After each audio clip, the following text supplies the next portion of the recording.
Bonjour, nous allons parler du contacteur. Vous en avez vu dans les précédentes vidéos et dans les armoires électriques peut-être de votre atelier. Alors, on va ouvrir une armoire électrique et on va se rappeler ce que c'est qu'un contacteur. Ici, nous avons plein d'appareils électriques et les contacteurs se trouvent ici. Voilà le contacteur et quand vous le voyez fonctionner, vous verrez que la partie mobile ici vient s'enfoncer. Eh bien, on va essayer d'expliquer comment fonctionne et à quoi sert un contacteur. Suivez-moi.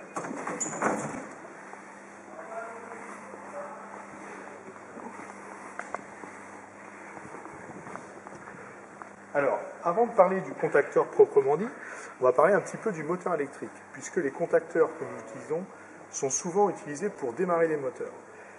Nous allons, pour commencer, démarrer un moteur sans contacteur. Donc déjà, un moteur triphasé, ça marche comment? Eh bien, à l'intérieur, on a des enroulements, on a 3 enroulements, et chaque enroulement est relié ici à ces bornes ici. Si j'amène une phase sur chaque enroulement, le moteur va tourner. On va faire l'expérience. J'ai ici les 3 phases de mon alimentation, phase 1, phase 2, phase 3, avec du 400 volts entre phases. Donc je vais brancher en direct la phase 1 sur un des enroulements, la phase 2 sur un deuxième enroulement, la phase 3 sur un troisième, et la masse métallique du moteur qui sera reliée ici à la terre. Voilà. Donc maintenant, si je mets sous tension mon armoire électrique, eh bien le moteur va recevoir les trois tensions et il devrait se mettre à tourner. Je vais mettre sous tension et le moteur devrait démarrer. Attention, vous êtes prêts? Je suis prêt.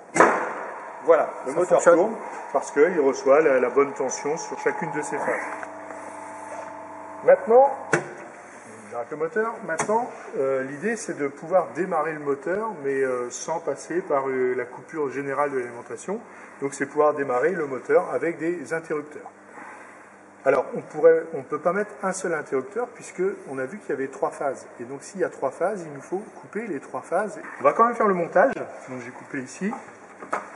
Je vais désassembler. Je laisse la terre parce que de toute façon, elle restera tout le temps. Et je vais mettre ici 3 interrupteurs. Un pour chaque phase. Ce sont des interrupteurs normaux. Hein. Et donc, je vais brancher la tension d'alimentation sur le premier, deuxième phase sur le deuxième, troisième phase sur le troisième, et le moteur en sortie des interrupteurs. Ce qui nous donne un schéma, que vous pouvez venir voir ici, un schéma de ce type-là. Est-ce que vous voyez? On voit bien. On voit les 3 phases, 1, 2, 3 phases, qui arrivent sur les 3 commutateurs, et quand je vais fermer les commutateurs, eh bien le moteur recevra la tension. Ce qu'on avait fait en premier, c'était en direct. D'accord. À ne pas faire, bien sûr. Ça non plus à ne pas faire, mais c'est pour expliquer un petit peu. D'accord, on va voir. Alors là, maintenant, petit problème, c'est que là, je vais devoir intervenir sur le circuit avec, ici, il y a du métal, ici, on aura du 400 volts. Donc là, il vaut mieux que je m'équipe avec des équipements de protection individuelle. Donc je vais mettre mes gants. Alors les gants ont déjà été testés juste avant le film, hein, donc ils sont En parfait état. en parfait état. Ils ne sont pas percés. Une blouse, donc. Une blouse, un tapis isolant au sol, et puis Un casque anti-projection. Voilà, anti-projection, parce que là, je vais devoir intervenir en présence de tension. Donc je mets la tension ici. Donc actuellement, là, en fermant mon disjoncteur, ici, j'ai la tension sur ces 3 fils. Et pour démarrer le moteur, il va falloir que je tourne les 3 boutons. Alors, attention, je tourne le premier bouton, une phase, il ne se passe rien. 2 phases, le moteur grogne mais il ne démarre pas. Et 3 phases, le moteur démarre. Très bien. Je vais arrêter.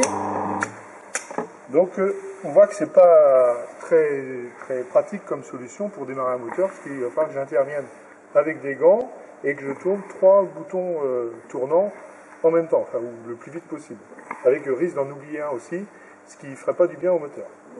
Alors, pour ça, pour pallier à ce problème, nous allons passer par un contacteur, puisque dans le contacteur, nous avons 3 contacts qui peuvent se fermer en même temps. C'est ce qu'on appelle les pôles du contacteur. Je vais vous montrer ça tout de suite. Donc un contacteur, voilà, comme vous avez vu tout à l'heure dans l'armoire, et bien sur le contacteur, nous avons 3 contacts principaux, 3 pôles, ici, qui sont repérés par les bornes 1, 2, c'est le premier pôle, 3, 4, 5 et 6. Alors, vous pouvez regarder sur le schéma. Ici, nous avons la représentation symbolique du contacteur. Voilà, représentation symbolique des pôles du contacteur. Donc avec 1, 2, 3, 4, 5, 6. Et un petit pointillé qui signifie que quand on ils sont liés mécaniquement entre eux. C'est-à-dire que lorsque j'appuierai ici, sur un parti mobile, ça revient à fermer les 3 pôles en même temps. Et ça fera donc tourner le moteur. Voilà, donc on va démonstration. Donc, on coupe le courant. Voilà, j'enlève ma plaque à boutons. Hop. Et je vais brancher donc mon moteur comme ceci. Les 3 phases qui passent sur 1, 3 et 5. 1, 3, 5. On voit que c'est marqué aussi L1, L2, L3. Oui, qui correspondent aux 3 phases. En général, on les nomme par 1, 3, 5. Et sortie vers le moteur en 2, 4, 6. 2, 4. C'est les numéros qui sont marqués ici. Et 6, d'accord, comme on l'a vu sur le schéma. Et donc, quand je mettrai la tension et que j'appuierai là, eh bien, ça aura pour effet de fermer les trois contacts en même temps. Faisons-le. Alors, pour ça, je vais remettre mes EPI. Alors, je mets la tension, ici et là. Donc, le moteur ne démarre pas comme prévu, puisque là, on a nos 3 contacts ici, qu'on peut voir ici sur le schéma. Les 3 contacts sont dans cet état-là, c'est-à-dire ils ne laissent pas passer le courant. Maintenant, si j'appuie ici manuellement sur la partie mobile, le moteur vient de démarrer. Et là, j'ai fermé les trois contacts en même temps. Si on relâche la pression, ça s'arrête tout seul. Il y a un ressort. Alors, ce qu'il faudra maintenant, c'est pouvoir commander cette chose-là sans utiliser un tournevis. Bien entendu. D'accord. Alors, on va couper.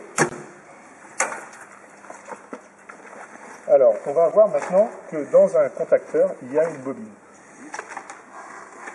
Une bobine électromagnétique qui produit un champ magnétique. On va voir ça plus tard, mais ce champ magnétique produit par la bobine aura pour effet d'attirer, donc de faire ce que j'ai fait tout à l'heure avec mon tournevis. Elle est où la bobine là-dedans? Alors la bobine, on ne la voit pas, mais les 2 extrémités de la bobine sont notifiées par A1 ici, entrée de la bobine, et A2, sortie de la bobine. Si on envoie une tension entre ces 2 vis, par exemple, voilà, elle produira un champ magnétique qui aura pour effet de produire un travail qui fera fermer les 3 contacts qu'on a vus tout à l'heure. Démonstration. Donc c'est une bobine en 24 volts sur ce contacteur. Pour ça, je vais devoir prendre... Pour fabriquer du 24 volts. Voilà, pour fabriquer du 24 volts, eh bien, il me faut un transformateur. On va pas trop s'étendre sur le transformateur.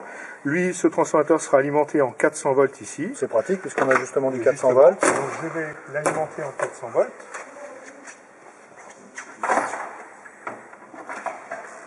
Ici et là.